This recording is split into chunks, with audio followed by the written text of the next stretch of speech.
আপনার সামনে আল্লাহর নাম উচ্চারণ হলে, আল্লাহর বিধানের কথা বললে আপনি কি সত্যিই ভয় পান? আপনার ভেতরে কি কম্পন সৃষ্টি হয়? এটা ইমানদারের প্রথম গুণাগুণ লক্ষণ।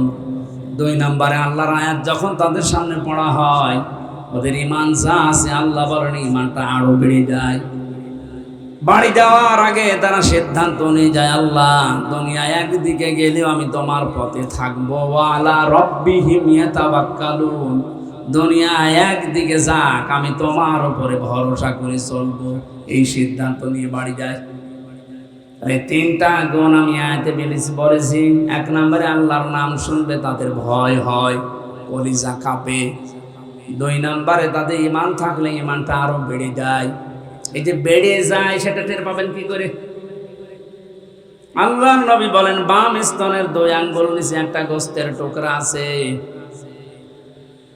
যে মানুষগুলোর ইমান বেড়ে যায়, মানুষ যদি টের পেতে চায় তাহলে দেখবেন যে এই জায়গায় কাঁপতেছে, শরীরের পশমগুলো খাড়া হয়ে যাচ্ছে, আর মনের ভেতরে একটা অনির্বচন সুখ, আপনি আবেশ আলাদাভাবে পাবেন। ওটা টাকা পয়সা দিয়ে কিনতে পাওয়া যায় না। এখানে যদি 5000 লোক থাকে, সবার ভেতরে না আসবে না। যাদাতুহুম ঈমান, আল্লাহ তাদের ভেতরেই দেবেন অনির্বচন একটা সুখ, তারাই পাবে মনে মনে। আল্লাহ তাদেরকে বাতাসের মতো দান করবেন, যে মানুষগুলো এই সিদ্ধান্ত নিয়ে আজকে বাড়ি যেতে পারবে, আল্লাহ যতই কিছু আসুক আমরা তোমার উপরে ভরসা করে চলবো ইনশাআল্লাহ। কোরআন নাযিল হওয়ার পর থেকে যারা শুনতেছেন, এই মানবতা কয় শ্রেণীতে ভাগ হয়েছে? 3 শ্রেণী। বলেন কয় শ্রেণী? 1 ভাগ কাফের, 2 নাম্বার শ্রেণী মুনাফিক, 3 নম্বরে মুমিন। আল্লাহ আমাদেরকে 3 নম্বরে মুমিনের কাতারে শামিল হওয়ার তৌফিক দাও। দরুদ আর সালাম পড়ে সূরা বাকারার 177 নম্বর আয়াতের সরাসরি তাফসিরে আমরা প্রবেশ করছি।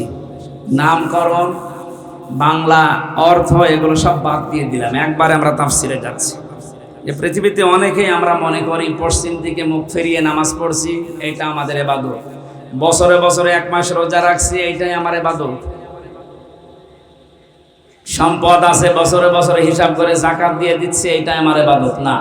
আল্লাহ বলেন, পৃথিবীতে 10টা কাজ যারা দুনিয়ায় করতে পারে, এই মানুষগুলো যেন মনে করে যে না, আমি আসল নেকির কাজে আছি। শুধু পশ্চিম দিকে মুখ ফেরানো, নামাজ পড়া, 1 মাস রোজা রাখা, এইটাই নেকির কাজ না। কে বলছেন বলেন তো? কথা বুঝতেছেন? আমাদের এই ধারণা যাদের আছে, আল্লাহ এই ধারণার উপরে কোড়াল দিয়েছে। এজন্য শব্দটা প্রথমে দিয়েছেন লাইসা, কখনোই না। লাইসাল বিররা আন তুওয়াল্লু ওয়ুজুহাকুম কিবালাল মাশরিকি ওয়াল মাগরিবি।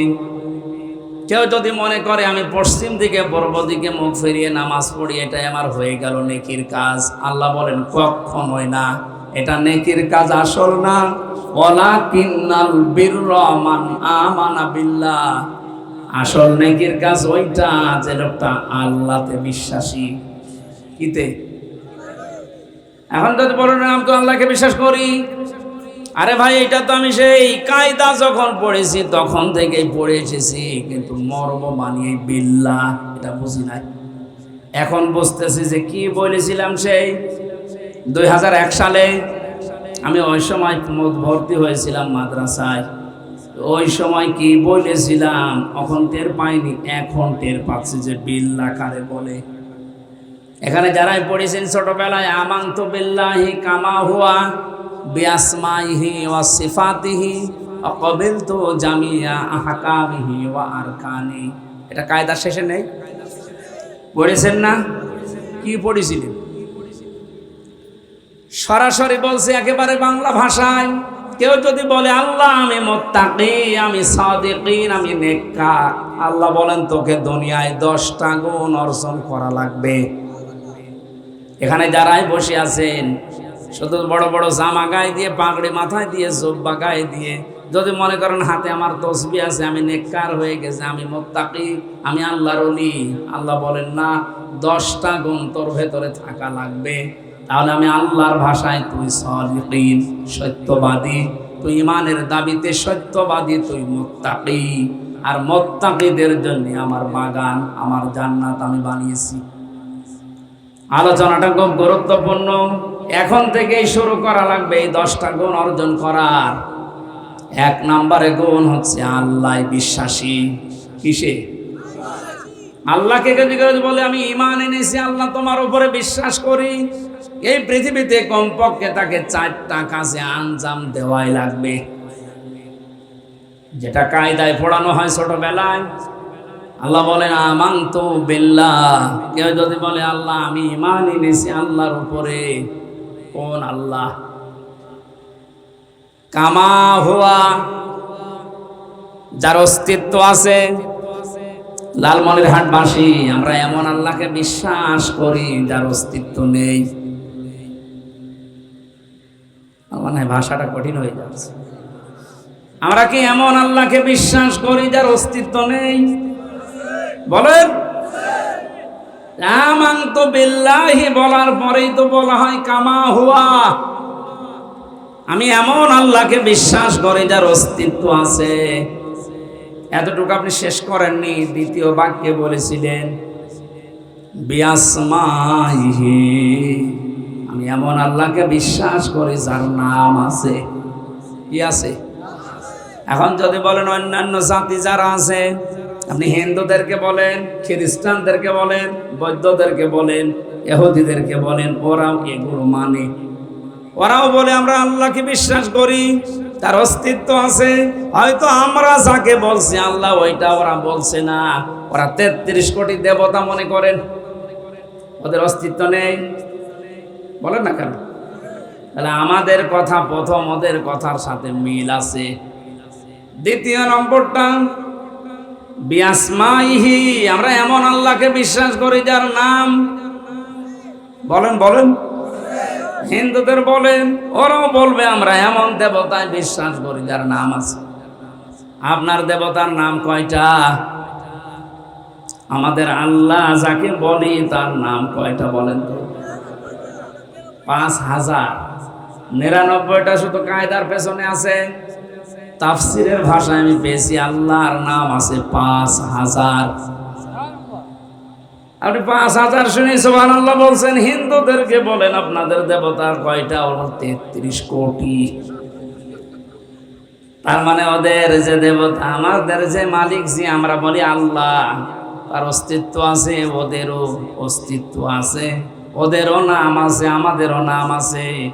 3 নাম্বারটায় যান। আল্লাহ বলেন সিফাতিহি, শুধু নাম নিয়ে আমি শেষ করিনি, আমার প্রতিটি নামের গুণাগুণ আছে, কার্যকারিতা আছে। আপনি ওদেরকে জিজ্ঞাসা করেন, আপনি নাম দিয়েছেন 33 কোটি দেবতা, প্রতিটির আলাদা আলাদা নাম আছে, ও নামের কোন গুণাগুণ আছে, কার্যকারিতা আছে, এবার মিলবে না। আমরা আমাদের মালিকের নাম পেয়েছি রাজ্জাক, এই জন্য উনি রিজিক দাতা। এই পৃথিবীতে কাউকে না খাওয়িয়ে আল্লাহ মেরে ফেলেছেন, তাহলে তার রাজ্জাক নামের বদনাম হয়ে যাবে। এই দায়িত্বটা দুনিয়ায় কেউ নিতে পারে না আজ পর্যন্ত, কিয়ামতের আগে কেউ নিতেও পারবে না। এই জন্য রিস্কের দায়িত্ব কার? এই চিন্তা আপনাকে করা দরকার নেই। আপনার কপালে যতটুকু রিজিক লেখা আছে অতটুকু আপনাকে আল্লাহ দেবে। এখান থেকে প্রমাণ হয় যারা আল্লাহকে রাজ্জাক বলে বিশ্বাস করে তারা যেন কোনোদিন অবৈধ কোনো ইনকামে পা না বাড়ায়। তাহলে আমরা এমন আল্লাহতে বিশ্বাস করি যার নাম আছে, নামের গুণাগুণ আছে। রাজ্জাক নাম নিয়ে উনি বসে নেই, নাম তিনি দেখিয়েছেন যে আমি রিজিক দিতে পারি। তাহলে এই নামে যারা বিশ্বাসী তারা কোনোদিন অবৈধ ইনকাম করে আল্লাহর নামের উপরে কলঙ্ক দিতে পারে? আজ তাকান বাংলাদেশের দিকে, কত মানুষ অবৈধভাবে ইনকাম করছে না করছে না? আরে ভাই, আপনার রিজিক যাওয়াটা আসবেই। দুনিয়ার ময়দানে কত কিছু আপনি অবৈধভাবে ইনকাম করে রেখে যাচ্ছেন। আপনার এই ইনকামের টাকার ভাগ নেওয়ার জন্য আপনার ছেলে, মেয়ে, বউ, ভাই এরা বসে আছে না? মানে কিন্তু আপনি ইনকাম করেছে গোনাটা পেয়েছেন, এই গোনার ভাগ নেওয়ার জন্য দুনিয়ায় কেউ বসে নেই, বসে আছে। এই জন্য রাজ্জাক, আমরা যারা বিশ্বাস করি আল্লাহ রাজ্জাক, আল্লাহ কি বলেন? উনি শুধু নাম নিয়েই বসে নেই, উনি এটা দেখিয়েছেন না দেখাননি? দেখাচ্ছেন। এই জন্য আমরা যারা বিশ্বাস করবো আল্লাহ তুমি রাজ্জাক, দুনিয়া উল্টিয়ে গেলেও কোনো অবৈধ কাজে পা বাড়ানো আমাদের উচিত হবে না। একটা একটা করে আল্লাহর ৫,০০০ নামের ব্যাখ্যা যদি করা হয়, সব আমি বলতে পারি কোরআন দিয়ে। আপনি এবার অন্য ধর্মের দিকে বলেন। দুর্গা নাম দিয়েছে, ফসলে বরকত দেয় এই জন্য নাম দিয়েছে দুর্গা। ওদের নাম আছে, নামের গুণাগুণ আপনি মিলান, দুর্গাকে ফসলের ভেতরে রেখে আসেন, ফসল সহ দুর্গা চুরি হয়ে যাবে। এটাকে আমি বেশি বলে ফেললাম। এর পরের শব্দগুলো মিলবে না কোনো ধর্মের সাথে। এই জন্য আমি এমন আল্লাহর উপরে ঈমান এনেছি যার অস্তিত্ব আছে, যার নাম আছে, নামের গুণাগুণ আছে। আপনি নামের গুণাগুণের দিকে তাকান। মহান আল্লাহ নাম নিয়েছেন রব। কি নিয়েছেন? এই রবটা নিয়েই তিনি বসে নেই, এর গুণাগুণের কার্যকারিতা তিনি দেখাচ্ছেন। সেই জন্ম থেকে শুরু করে পর্যন্ত আমার আল্লাহ রব নামের কারণে আমাকে নেই থেকে হামসা বানিয়েছে। ও লালমনির হাটবাসী, একটু ভাবেন তো রবের এই শব্দের দিকে। আল্লাহ শুধু নাম নিয়ে যদি বসে থাকতেন, বাবার এই বীর্যটা মায়ের রেহেমের ভেতরে পড়ার পরে আল্লাহ পাক যদি রব নামটা না নিতেন, সত্য কথা বলছি, কেউ আমরা দুনিয়ায় আসতে পারতাম না। উনি নামটা নিয়েছেন রব। এ নাম নেওয়ার কারণে পৃথিবীর ময়দানে তাকান। ফালিয়ানজুরিল ইনসানু মিম্মা খুলিক, খুলিকা মিম্মা দাফিক। আল্লাহ পাক বলেন, মানুষ কি তার জন্মের দিকে একটু নজর করে না? কি দিয়ে আমি তারে বানালাম, কি দিয়ে তাকে আমি বানিয়েছি। এই যে মিম্মা দাফিক, ইয়াখরুজু মিন বাইনিস সুলবি ওয়াত তারাইব, এই দুইটা শব্দের ব্যাখ্যায় আমি তাফসিরে দেখেছি। বাবার স্ফলিঙ্গ দিয়ে নাপাক পানিটা যখন বের হয়ে যায়, মায়ের রেহেমের ভেতরে পড়ার সঙ্গে সঙ্গে আমার আল্লাহ 40 দিন 40 দিন 40 দিন পাল্টাতে থাকে, আর 4টা জিনিস বানায় 6 মাসের ভেতরে। একটু খেয়াল করে শুনবেন। বাবার এই নাপাক পানিটা মায়ের রেহেম পর্যন্ত যাবার পরে যখন 6 মাস 40 দিন 40 দিন 40 দিন এভাবে পাল্টাতে 6 মাস হয়ে যায়, আল্লাহ পাক বলেন, আমি যে রব নাম নিয়েছি, চাওয়ার আগেই প্রয়োজন পূরণ করে দেই। এই শব্দটা আমি খেলা করার জন্য নেইনি। চুল, রগ, হাড় আর পর্দা বানায় এই নাপাক পানিটা দিয়ে। মায়ের রেহেমের ভেতরে যে থলিটা আছে নাপাক পানির, ওইটা দিয়ে আরো 4টা জিনিস আমি বানাই, রক্ত, গোশত, চর্বি আর চামড়া। 4 4 8টা জিনিস এক হয় 6 মাসে। ফেরেশতারা তখন আমাকে জিজ্ঞাসা করে যে এটার আকৃতি কি দেবেন বলেন। ওয়াল্লাযী ইউসাউবিরুকুম ফিল আরহামি কাইফা ইয়াশা। সূরা আল ইমরান। তিনি সে আল্লাহ যিনি মায়ের পেটের ভেতরে রেহেমের ভেতরে তোমাদের আকৃতি তৈরি করেন। এই জন্য বডি বানিয়েছে ফেরেশতারা, আর এই আকৃতি এটুকু বানিয়েছে আল্লাহ নিজের কুদরতি হাত দিয়ে। জোরে বলেন সুবহানাল্লাহ। আল্লাহ রাব্বুল আলামিন বলেন, এবার শুধু আমি আকৃতি বানিয়েই তোরে ছেড়ে দেইনি, 5টা জিনিস এই রব নামের কারণে আমি আল্লাহ তোকে ভিক্ষা দিয়েছি, দান করেছি। একটু কথা বলবো। এটা সূরা নাহালের ভেতরে আছে 14 নম্বর পারার 14 নম্বর পৃষ্ঠার 14 নম্বর লাইনের 78 নম্বর আয়াতের মাঝের অংশে আছে, ওয়াজআলা লাকুমুস সামআ ওয়াল আবসারা ওয়াল আফইদা। আল্লাহ পাক বলেন শ্রবণ শক্তি, দর্শন শক্তি, বাক শক্তি, আকেল শক্তি আর ঘ্রাণ শক্তি, এই পাঁচটা আমার রব নামের কারণে আমি তোকে ভিক্ষা দিয়েছি। লাল মনের হাটবাসী, কিসের উপরে জোর দিয়ে আল্লাহর বিধানে আপনি বাধা দিতে চান? আল্লাহর বিধান আপনি মানতে চান না বলেন তো? এই পাঁচটা আর একটাও যদি আল্লাহ কম দিত, দুনিয়ায় আপনি আসতেন ঠিক, কিন্তু পূর্ণাঙ্গ হয়ে না, অপূর্ণাঙ্গ হয়ে। যদি দর্শন শক্তি আল্লাহ না দিত, দুনিয়ায় আপনি আসতেন কিন্তু কানা হয়ে। কথা বলেন না। যদি আকেল শক্তি না দিত, মানুষ আপনাকে পাগল বলতো। আকেল না থাকলে কি হয়? যদি শ্রবণ শক্তি না দিত, আপনি কালা হয়ে আসতেন দুনিয়ায়। বাক শক্তি না দিলে আপনি বোবা হয়ে আসতেন দুনিয়ায়। অনেক বোবা দুনিয়ায় আসে না। একটু ভাবেন না যে আল্লাহ যে পাঁচটা জিনিস নিজে দিল, একটা যদি আমার কম দিত, এখন আমার পূর্ণাঙ্গ হামজা কেউ বলতো না। যদি দর্শন শক্তি না থাকতো, মানুষ আমারে বলতো কানা হামজা। এটা যে কত বড় নিয়ামত, কিয়ামত পর্যন্ত আমি হামজা সেজদায় পড়ে থাকলেও চোখের এই নিয়ামতের শুকরিয়া হবে না। 2017 সালে একবার কুমিল্লাতে দাউদকান্দি মাহফিলে খাবার খাচ্ছিলাম, হঠাৎ আমার পাশে এক অন্ধ বসেছে। বিদ্যুৎ চলে গেল, আমরা চিল্লা পাল্লা করছি, তাড়াতাড়ি জেনারেটর চালু করেন, আলো নিয়ে আসেন। অন্ধ আমার হাত চেপে ধরে বলছো, হুজুর আপনি চিল্লাচ্ছেন, মাত্র 2 মিনিট কারেন্ট চলে গেছে, আপনি চিল্লান। অথচ আজ 42 বছর আমার জীবনে কারেন্ট নেই। আমি তো চিল্লালাম না, আজ 42টা বছর আমি কারেন্ট কি বুঝি না, অথচ এর আগে আমি দেখতে পেতাম। এই যে শক্তিটা আল্লাহ আমার চোখ থেকে কেড়ে নেওয়ার কারণে আমি চিল্লা পাল্লা করি নাই, অথচ 1.5 থেকে 2 মিনিটে আপনারা সবাই চিল্লাচ্ছেন। আপনাদের মতো আমিও চিল্লাতে পারতাম, কারণ আমার কাছে রাত আর দিন, আলো আর অন্ধকার সমান। ওই দিন অন্ধ আমাকে আর একটা কথা বলেছিল, হুজুর দুনিয়াতে যাদের চোখ আছে এরা দুনিয়াতে তো দেখতে পায়, ঘুমিয়ে থাকলেও স্বপ্নেও কিছু দেখে।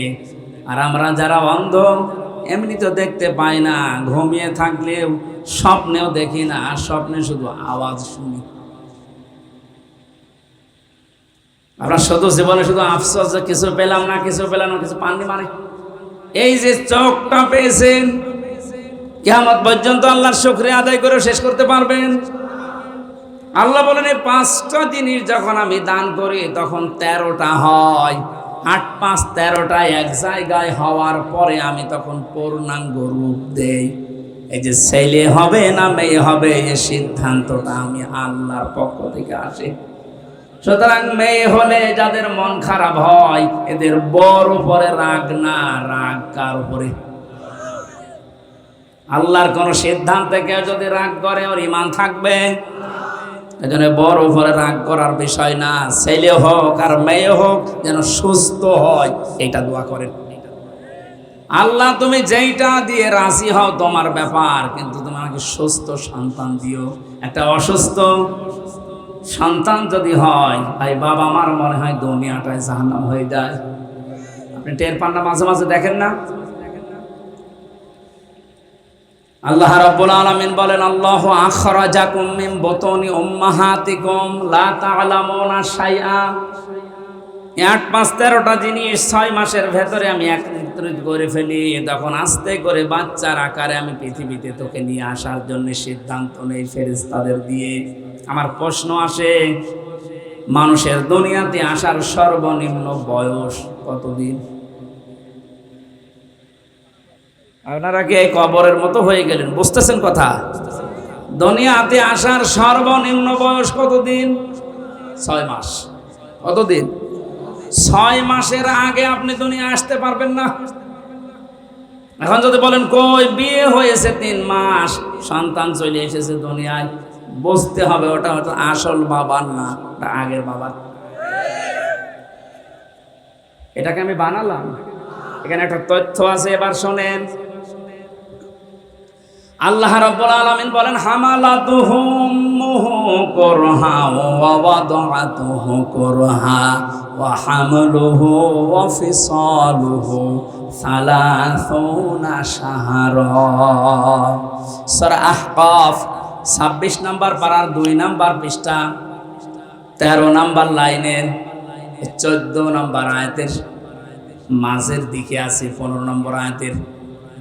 আল্লাহ রাব্বুল আলামিন বলেন তোর মা তোকে কষ্টের পরে কষ্ট সহ্য করে পেটে বহন করেছিল, আর দুনিয়াতে নিয়ে এসে দুধ পান করানো পর্যন্ত কষ্ট করেছিল 30 মাস।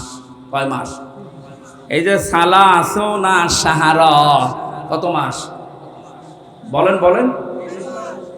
আমার এবার 2টা প্রশ্ন আছে এখানে। পেটে বহন করা থেকে দুনিয়াতে আসা পর্যন্ত মানুষের আল্লাহ বয়স দিয়ে দিলেন কতদিন? বলেন বলেন। আমরা কি 30 মাস মায়ের পেটে থাকি? কয় মাস? 10 মাস 10 দিন, এর নিম্নে সর্বনিম্ন 6 মাস। এই যে সর্বনিম্ন 6 মাস, এটা কোথায় পেলে? আর এখান থেকে মাসলা কি আসে বলেন? কান খাড়া করে শুনবেন, আমি গতানুগতিক কথা বলি না, যে কথা বলি ওখান থেকে শিক্ষা নিয়ে আসি আগে। আল্লাহর ঘোষণা ছিল তোকে 30 মাস তোর মা পেটে বহন করা আর দুধ খাওয়ানো, এই 2টা কষ্ট স্বীকার করেছে 30 মাস। আমরা দুনিয়ায় দেখতে পাচ্ছি আমাদেরকে আমার মা 30 মাস পেটে রাখে না, 30 মাস দুধও খাওয়ায় না।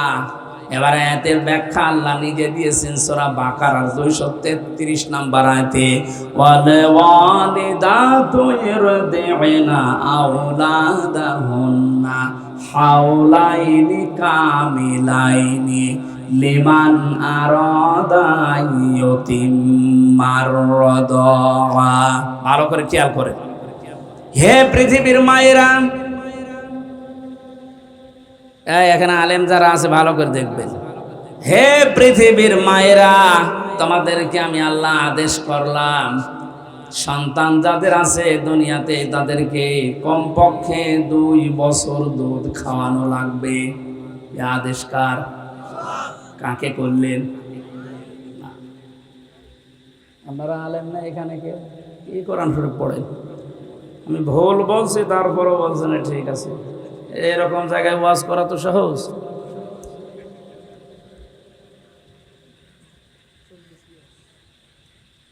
এখানে শব্দটা দিকে তাকান, ওয়াল ওয়ালিদাতু ইরদি'না আওলাদাহুন্না হাওলাইনি কামিলাইনি।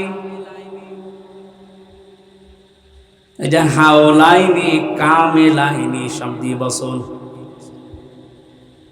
আইয়ুতিম্মার রাদা, এটা তো মুযাক্কার শব্দ।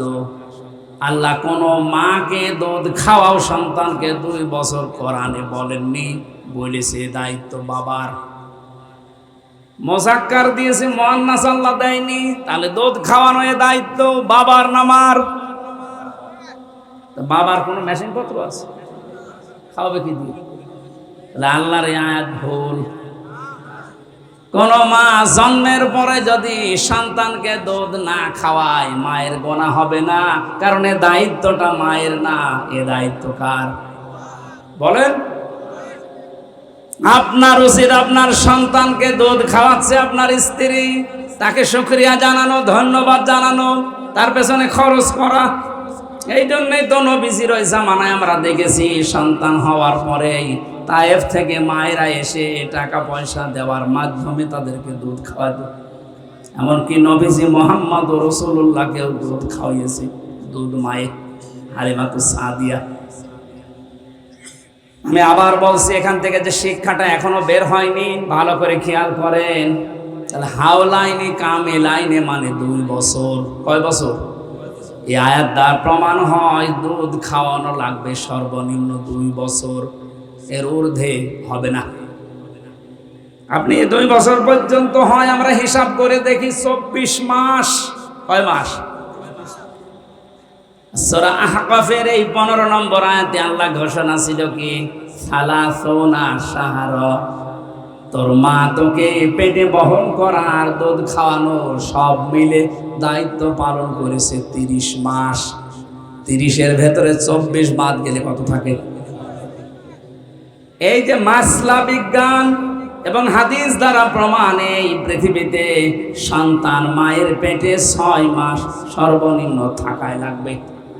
যদি 6 মাসের আগে কোনো সন্তান দুনিয়ায় আসে, আপনি বিশ্বাস করে নিতে পারেন ওটা অবৈধ জারজ সন্তান। পৃথিবীতে যারা জারজ সন্তান হয়ে আসে তাদের 13টা কাজ বেশি বেশি পাওয়া যায়। সূরা কলমের তাফসিরে আছে। 1 নম্বরে এই দুনিয়াতে জারজ সন্তান যারা আসে তাদের প্রথম কাজ হচ্ছে তারা নবী বিদ্বেষী হয়। আল্লাহর নবী মুহাম্মদুর রাসূলুল্লাহকে তারা গালিগালাজ করে, অপমান করে। আর এই সংখ্যাটা সবচাইতে বেশি ফ্রান্সে। আপনি মাঝে মাঝেই তাকান, ওই দেশ থেকে কিছুদিন পর পরেই মুহাম্মদুর রাসূলুল্লাহকে অপমান করা, গালি দেওয়া, উল্টাপাল্টা কথা বলা, এটা এমনি এমনি আসে না। তামাম দুনিয়ায় 228টা রাষ্ট্র আছে। এই সমস্ত রাষ্ট্রের জরিপ বের হয়, আপনি জানুয়ারি মাসে জরিপ দেখবেন। এই 228টা রাষ্ট্রের সবচাইতে বেশি অবৈধ সন্তান জন্ম হয় দুনিয়ার বুকে ফ্রান্সে। ওদের দেশে জন্মের আগে সন্তান বেশি হয় বিয়ের আগে। আর বিয়ের আগে হলে ওটা বৈধ না জারজ? জারজ সন্তানের কাজ কয়টা? 13টা। কয়টা? আর 1 নম্বরে নবীকে গালিগালাজ করা, অপমান করা। 2 নম্বরে তারা এই পৃথিবীর ময়দানে উতুল্লিম বাদা যালিকা সানিম, ওরা কোরআন বিরোধী হবে, কোরআনে কারিমের আওয়াজকে সহ্য করতে পারবে না।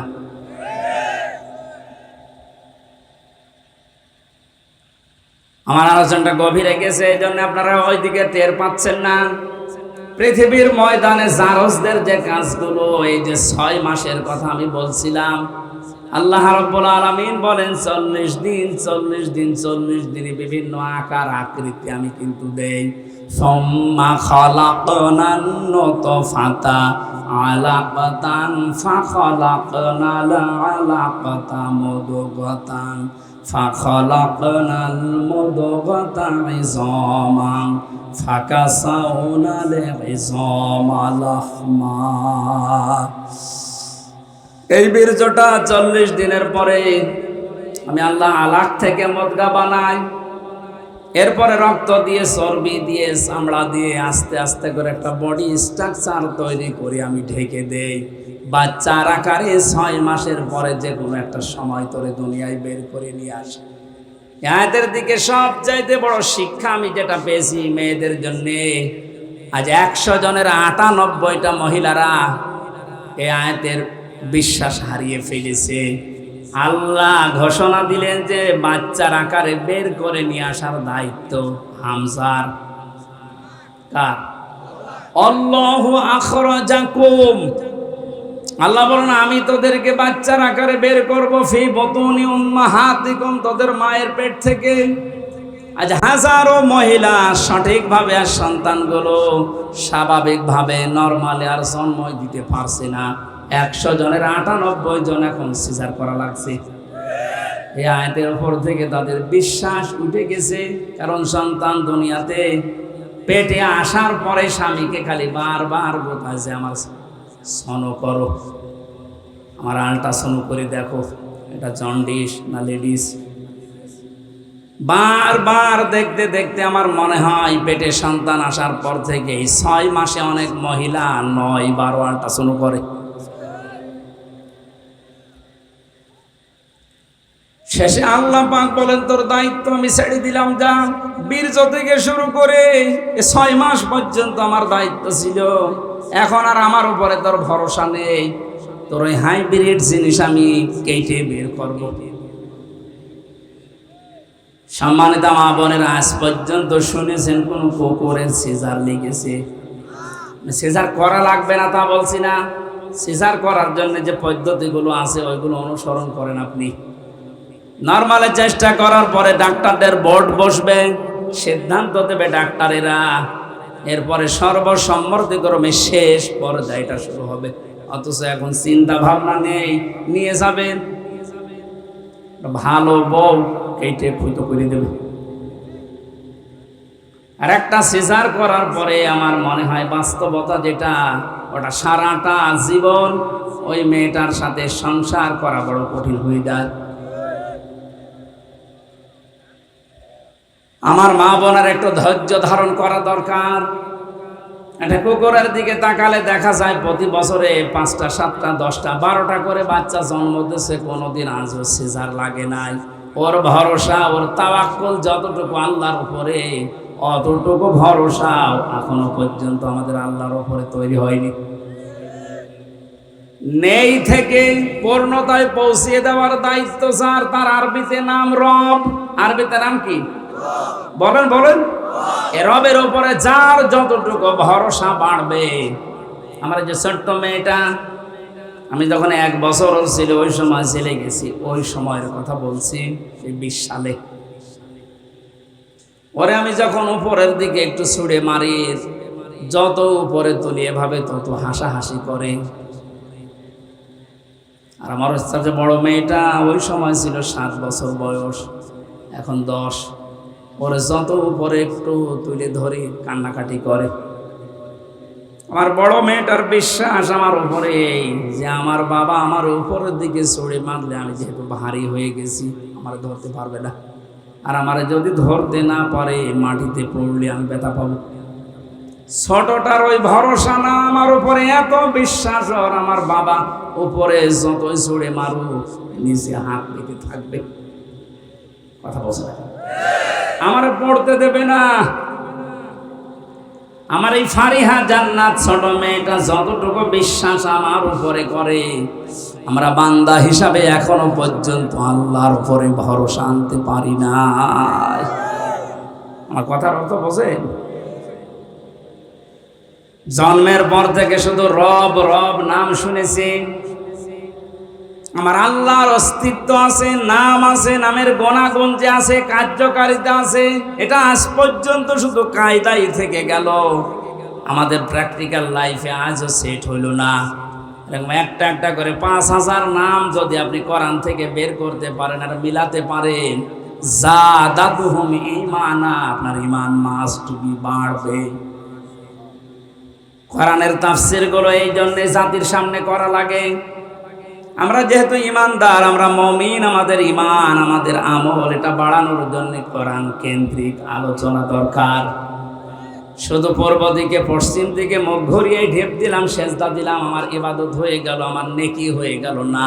আল্লাহ বলেন আমার উপরে ঈমান আন, আমি একজন আছি, আমার নাম আছে, প্রতিটি নামের কার্যকারিতা আছে, গুণাগুণ আছে। এতটুকু শেষ করেননি। আকাবিলতু জামিয়া, আমি কবুল করে নিলাম। জামিয়া মানে সব কিছু। আহকামিহি ওয়া আরকানি, আল্লাহর যত আহকাম আছে, হুকুম আছে, রোকন আছে, আল্লাহ পাক এই পৃথিবীতে ইসলামের রোকন দিয়ে, তাহলে আমার আল্লাহর উপর ঈমান আছে। আর এইটাই হচ্ছে আসল নেকির কাজ। তো নেককার হওয়ার জন্য সাদিকিন, সত্যবাদী, মুত্তাকি, এটা হওয়ার জন্য গুণ দিয়েছিল। এটা আল্লাহ কয়টা? 10টা। বলেন বলেন কয়টা? আল্লাহর উপরে ঈমান আনতে হবে, যে আমানতু বিল্লাহি যেভাবে পড়লাম এইভাবে। 2 নম্বরে কিয়ামতের বিশ্বাস। 3 নম্বরে ফেরেশতা আছে, ফেরেশতা লিখতেছে, এটা বিশ্বাস করা। 4 নম্বরে অল কিতাব, কিতাব বিশ্বাস করা। 5 নম্বরে অন্নাবিয়্যিন, নবীদের বিশ্বাস করা। নবীদের বিশ্বাস করা মানে এই দুনিয়াতে আল্লাহ যত নবী পাঠিয়েছেন সব নবীর উপরে আমাদের ঈমান আছে। আমরা যেহেতু মুহাম্মদুর রাসূলুল্লাহর উম্মত, এনার উপরে আর কোনো নবী নেই, পরেও কোনো নবী নেই, এই বিশ্বাস এটা ঈমানের অঙ্গ। এটা নেককার হওয়ার জন্য, সত্যবাদী হওয়ার জন্য এই গুণটা লাগবে। অথচ এটা পুরা অস্বীকার করে কাদিয়ানীরা। ওরা মুহাম্মদুর রাসূলুল্লাহর পরে আরো নবী আছে এই কথা বলে। ওরা ঈমানের দাবিতে সত্যবাদী না মিথ্যাবাদী?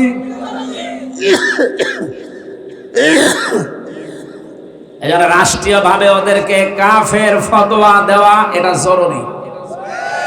ইহুদিরা যেমন, খ্রিস্টানরা যেমন, হিন্দুরা যেমন, কাদিয়ানেরা ঠিক ওইরকম। ওদের সাথে যদি কেউ বিবাহ সাথী আত্মীয়তা করে তাহলে এই আয়াত অনুযায়ী সেও কাফের। কাফেরের সাথে আত্মীয়তা করা জায়েজ আছে? বলেন। আপনি 10টা গুণের ভেতরে 5 নম্বরে ছিল এইটা, ওয়ান্নাবিয়্যিন, আমরা নবীদেরকে বিশ্বাস করি বহু বছর। নবীদের ভেতরে মুহাম্মদুর রাসূলুল্লাহ নেই? আরো জোরে বলেন। সুতরাং আজকে থেকে 96% এই মুসলমানের দেশে যারা দায়িত্বে আছেন, আমাদের অভিভাবক, তাদের তো এই কোরআন বিশ্বাস করা অনুযায়ী কাজ করা দরকার। রাষ্ট্রীয়ভাবে সংসদে আইন পাশ করা দরকার, কাদিয়ানীরা কাফের কাফের কাফের। হ্যাঁ, এটা হয়তো পর্যন্ত যাবে না, কিন্তু আরো সে চলে গেছে। এই আয়াতটা কিয়ামতে আমার পক্ষে সাক্ষী দেবে। 6 নাম্বারটা একটু কঠিন, আমি শেষ করে দেব। এইবারটা আসলটা শুরু হচ্ছে। ওয়াতাল মালা আলা হুব্বিহি যাবিল কুরবা ওয়াল ইয়াতামা ওয়াল মাসাকিন ওয়া বানাস সাবিল ওয়াস সাইলিনা ওয়া ফির রিকাব। নিজের প্রয়োজন আছে, নিজের টাকা পয়সা লাগবে, এরপরেও যে মানুষগুলো নিজের নিকট আত্মীয় স্বজন, এই ভালো করে খেয়াল করেন, নিজের নিকট আত্মীয় স্বজনের কথা আল্লাহ আগে দিলেন। এতিম, মিসকিন, মুসাফির, সায়েল, ভিক্ষুক যারা, বন্দি যারা, এই মানুষগুলোর জন্য যাদের টাকা পয়সা নিজের লাগবে, এরপরও এদের পেছনে খরচ করে। এর থেকে মাসলা বের হয়, দুনিয়াতে নিজের সম্পদ যে মানুষগুলো ভাইয়ের, বোনের, জনগণের, এদের জমি জায়গাগুলো জাল দলিল করে উল্টা পাল্টা করে লিখে নেন। আপনি মনে করবেন জাহান্নামে একটা টিকিট আপনি বুক করে আসলেন।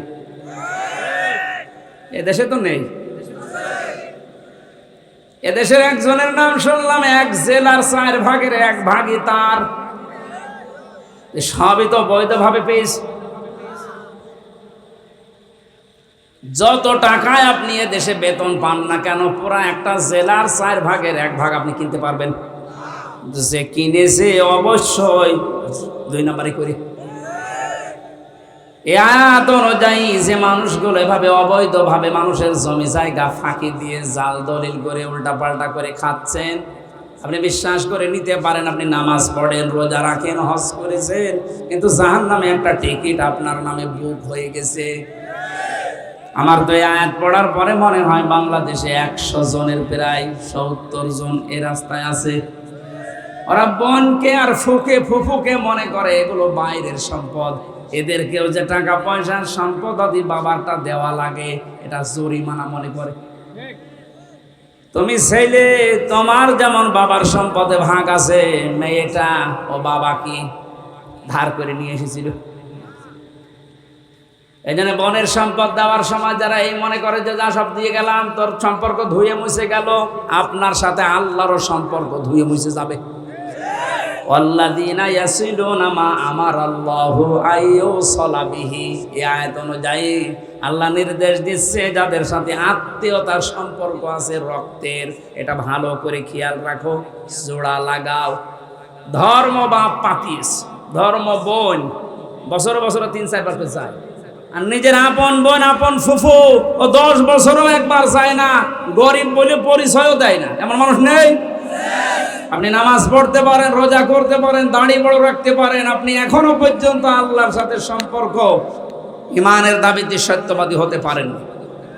আপনার সম্পদ প্রয়োজন আছে, তারপরও নিকট আত্মীয় যাদের দরকার এদের খোঁজ খবর রাখা, এটা যে ফরজ অনেকে জানেই না। আর এটা জানার পরেও অনেকে মানতে পারেন না তার স্ত্রীর কারণে। নিজের ভাইকে, নিজের ফুফুকে, নিজের চাচাতো ভাইকে, এই সমস্ত মানুষগুলোর খোঁজ খবর রাখলে অনেক বউ আছে স্বামীর উপরে রাখবে।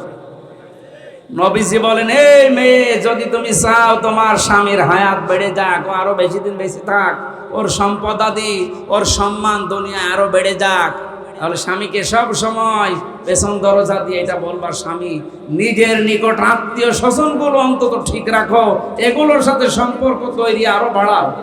কিন্তু এগুলো আরো কাট করার জন্য অধিকাংশ মেয়েরা চেষ্টা চালায়। তার মানে সেই মহিলারা চায় যে তার বোন, তার ভাই, তার চাচা, তার ফুফুর সাথে সম্পর্ক দরকার নেই, আমার মনে হয় সে মনে মনে চায় যে আমার স্বামী মরে যাক।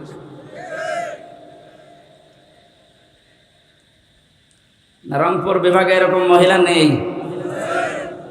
আজ 100টার 98টা পরিবার ধ্বংস হয়ে যাচ্ছে শুধু মেয়েদের এই ছোট মনের কারণে।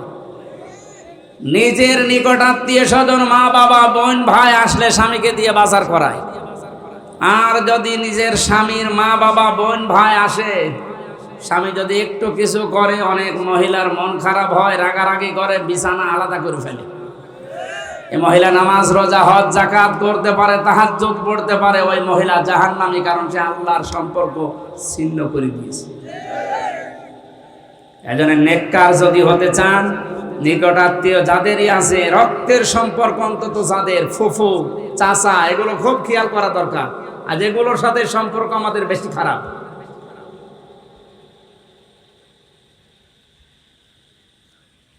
এরপরে আল্লাহ দিয়েছেন আকামাস সালাতা ওয়া আতাজ যাকাতা, যারা নামাজ কায়েম করে, সম্পদ থাকলে যাকাত দিয়ে দেয়। বলো মুফুনা বিআহদিহিম ইযা আহাদু, যখন সে ওয়াদা করে দুনিয়ার কোনো মানুষের সাথে, জীবন গেলেও সেটা পূরণ করে।